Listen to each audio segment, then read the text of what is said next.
여러분 안녕하세요. 최근 뭐니 해도 핫한 인물은 윤석열 전 검찰총장입니다.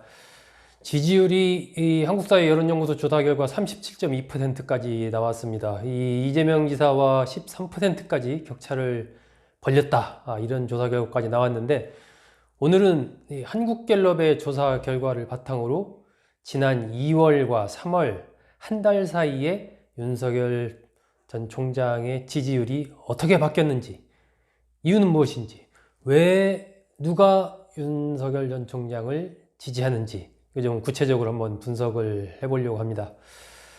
지난 2월 달에 한국갤럽 조사 결과대로 하면은 윤석열 전 총장의 지지율은 9%였습니다. 당시에 이재명 지사는 27%를 기록했었죠. 이것이 한 달 만에 3월 달에 윤석열 전 총장은 24%, 이재명 지사도 24% 동률을 기록을 했습니다. 이재명 지사는 지지율이 한 3% 정도 떨어졌고, 윤석열 전 총장은 9%에서 24%가 됐으니까 15%가 완전히 이제 급상승 한 거죠. 이재명 지사 지지율은 전에 제가 이재명 지사 관련된 분석 영상에서도 말씀드렸습니다만, 보수층 일부 그리고 중도층 일부가 이재명 지사를 지지를 하고 있습니다. 아마 그런 부분들이 윤석열 전 총장에게 좀 빠져나간 것이 아닌가, 이렇게 좀 분석이 됩니다. 2월달 갤럽 조사에서는 국민의힘 지지층의 28%가 윤 전 총장을 지지를 했습니다. 그리고 문재인 대통령의 국정운영 평가를 부정적으로 평가하는 사람들 중에 이제 20%가 지지를 했는데, 이게 한 달 만에 완전히 바뀌었습니다. 그러니까 국민의힘 지지층의 64%가 윤 전 총장을 지지하는 그런 결과가 나왔고요.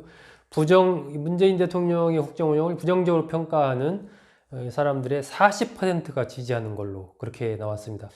윤 전 총장을 지지하는 어떤 지역적인 기반은 일단 가장 높은 것은 이제 대구 경북입니다. 국민의힘의 주된 지지 기반이니까 아무래도 그런 영향을 받았다라고 이제 봐야 되겠죠. 두 번째가 대전, 세종, 충청입니다.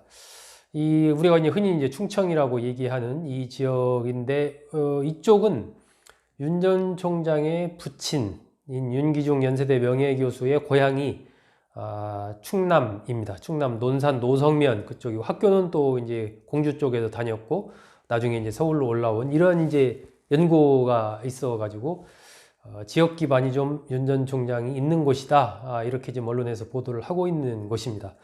세 번째는 서울인데요.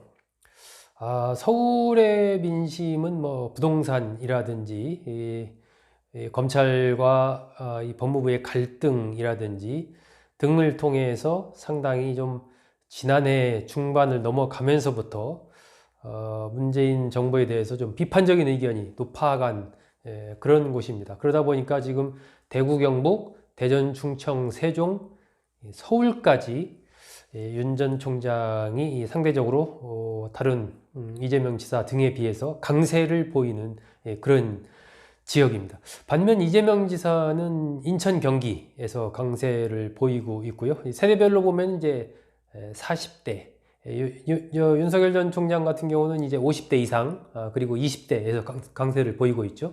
이재명 지사는 40대, 그리고 이제 민주당과 정의당 지지층, 남성, 이런 곳에서 이재명 지사가 강합니다. 반면 윤석열 전 총장은 지역적인 뭐 그런 곳, 그리고 주부층, 그리고 자영업자층, 세대별로 보면 50대 이상, 20대, 이런 쪽이 이제 강세를 보이고 있기 때문에 윤석열, 이재명 두 사람의 지지층의 좀 분포가 좀 다릅니다. 근데 이제 윤석열 전 총장의 지지 기반이 나름대로 이제 좀 형성돼 가고 있다, 이렇게 지금 볼 수가 있는 겁니다.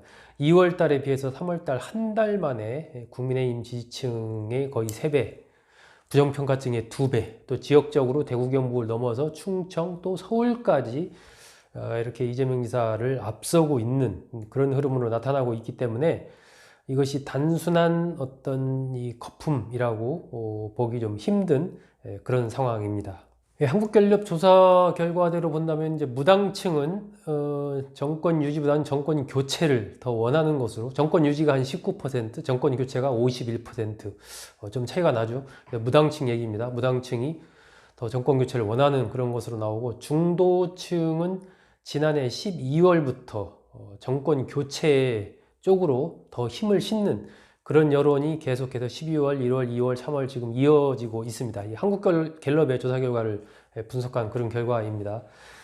이런 상황이고, 안철수나 홍준표 이쪽에 이제 조금 더 우호적인 이 사람들 중에서도 한 6, 70% 정도가 윤석열 전 총장에 대해서도 우호적인 이 호감을 갖고 있는 이런 식으로 이제 조사 결과가 나오고 있기 때문에 윤석열, 홍준표, 안철수 이 하나의 이제 이 흐름으로 이것이 어느 정도 유권자들에게는 좀 받아들여지고 있지 않나 하는 그런 생각이 듭니다.